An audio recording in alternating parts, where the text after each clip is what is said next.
Hello, good evening. The day started with hopes for agreement on a resolution. It's drawing to a close with more bombing and a heavy death toll. At least 10 more killed by Israeli airstrikes over Beirut tonight, and a threat of much more to come if no diplomacy is agreed quickly. This evening, Israeli military sources say they've warned all people living south of the Litani River to stay in their homes or face risking their lives. Earlier, at least 5 civilians were killed in a wave of attacks which severed the southern port city of Tyre from the rest of the country. And the Israelis say 3 of its soldiers were killed in fighting with Hezbollah around the town of Bint Jbeil. Robin Denslow is in Beirut. Robin, you're not far from where the bombing took place this evening. Can you give us any more details? The bombing took place about 2 miles from here. It happened just as the foreign ministers from the Arab League were leaving, and the target was a block of flats above an internet cafe right in the southern suburbs, an area that's often been hit in the past. It's been a Hezbollah stronghold, but this particular area is a residential area that's not been hit before. We understand that at least 10 people, possibly more, were killed, and at least 10 more, probably 20, were wounded. There are people looking through the rubble at the moment, scrabbling through the rubble, trying to look for survivors. This is a Hezbollah stronghold. Hezbollah members have been around the area, very nervous indeed, asking journalists who they are, trying to ask for identity and so forth.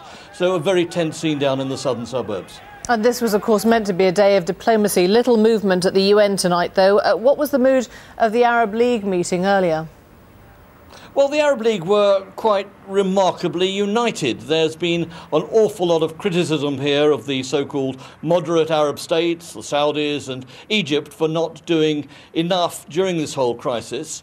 Many demonstrations over the past couple of weeks attacking the Saudis, criticising them for not doing enough. And so all demonstrations today were banned in the area around Parliament and around the Prime Minister's office. And yet, at the end of all that, there was some surprisingly good news for the Lebanese government. Diplomacy in the new Middle East.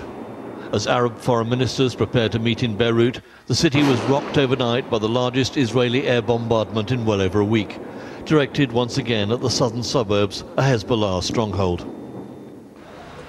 And in central Beirut, at the Grand Sarai, the Prime Minister's office, 18 foreign ministers from across the Arab world arrived to discuss the crisis, knowing that they need to put pressure on the United Nations to alter the wording of a draft resolution that the Lebanese government and Hezbollah had rejected, and which Hezbollah would never accept as the basis of a ceasefire. The UN draft resolution called for an end to Hezbollah's attacks and to what it calls offensive military operations by Israel. Those considered defensive are presumably permitted, along with Israel's continued presence in Lebanon. The Lebanese government and Hezbollah want something very, very different. A ceasefire linked to their 7-point plan, with complete withdrawal of Israeli troops from Lebanon, no buffer zone, displaced villagers allowed to return home, and action on the disputed Sheba Farms region. The Lebanese government hoped to get the backing of the Arab ministers to support its position, and so to bring pressure on the UN to change that draft resolution. In the process, they hope to get such contentious issues as the Sheba Farms border region, which is held by Israel but which Lebanon and Hezbollah want returned, back on the agenda. Before the meeting started, a retired Lebanese general and strategic analyst warned that he feared that Lebanon was being cast in the role of the bad guy at the UN. I think that this draft was distributed in purpose, because this draft contains all the elements that Hezbollah is rejecting. The 1559, the Taif agreements concerning the militias, and going back to 1949 armistice line with Israel. So all these elements were discussed on the table of the Lebanese dialogue, prior to the clash in 12th July. So Israel accepted, Hezbollah will reject it. So now, presented like this, Israel would say, okay, I agree. So Israel is the peaceful country that wants the ceasefire. And the Lebanese government say no, and Hezbollah say no. So Hezbollah would be depicted as, belligerent, as wanting the ceasefire. So this is like creating a certain perception about who wants war and who wants peace. There's been criticism within Lebanon that the country hasn't been getting the support it needs from the Arab world since the crisis started. But that certainly wasn't the case today. Before the meeting began, Amma Musa, the Secretary-General of the Arab League, called for an international stance against Israel and what he described as belligerency protected by world powers, which could lead to the collapse of the entire international order. While inside the meeting, Lebanese Prime Minister Fouad Sanyoura was greeted with applause.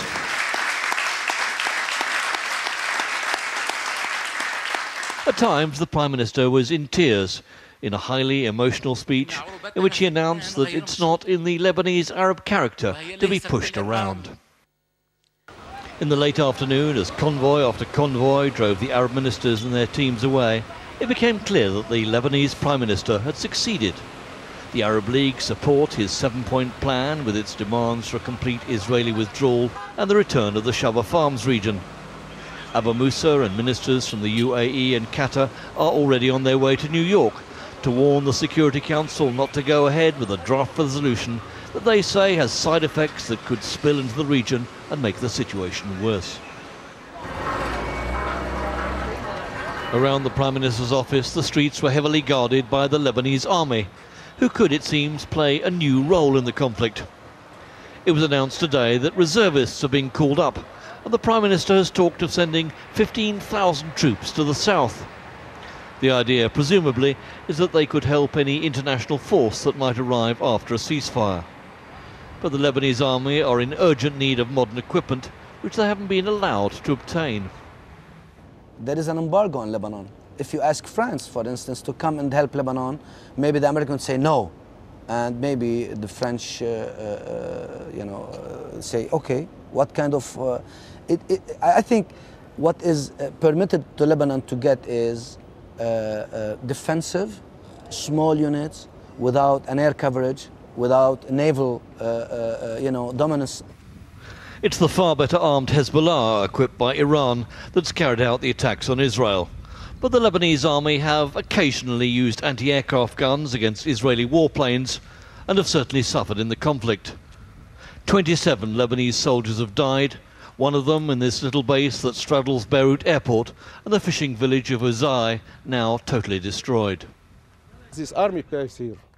This army Lebanese here. So what were the Lebanese army doing here? Make control from the airport, okay? Make a control. No anybody come to enter to here, okay? But the fishermen, because we stay here. So there was fishermen here. Fishermen only. Lebanese army here. Yeah. No yeah. Hezbollah. No Hezbollah. No Hezbollah. It's not yet decided, of course, what role the Lebanese army might play in the south after any ceasefire, but it's clear what they won't do. Within this army, you have people that are brothers and parents to some people who are in the Hezbollah. So you cannot ask these people to go and fight their parents. Moreover, this army was for the last 15 years backing Hezbollah by an official decision by the Lebanese government. The official politics or the official decision of the Lebanese government is still Israel is the first enemy of Lebanon. So how can you ask this army to go disarm Hezbollah, who is fighting Israel at the same time? So it could be very dangerous to play this role. But for the moment, plans for what might happen after a ceasefire seem sadly academic. As the Arab League left Beirut tonight, preparing to lobby the UN and promote the Lebanese plan, there was another attack on the southern suburbs. At least 10 people were killed and at least 20 wounded in the Shia area that's not been hit before. Local people said it was a civilian neighbourhood and that the block contained displaced women and children. It was the closest attack yet to the city centre.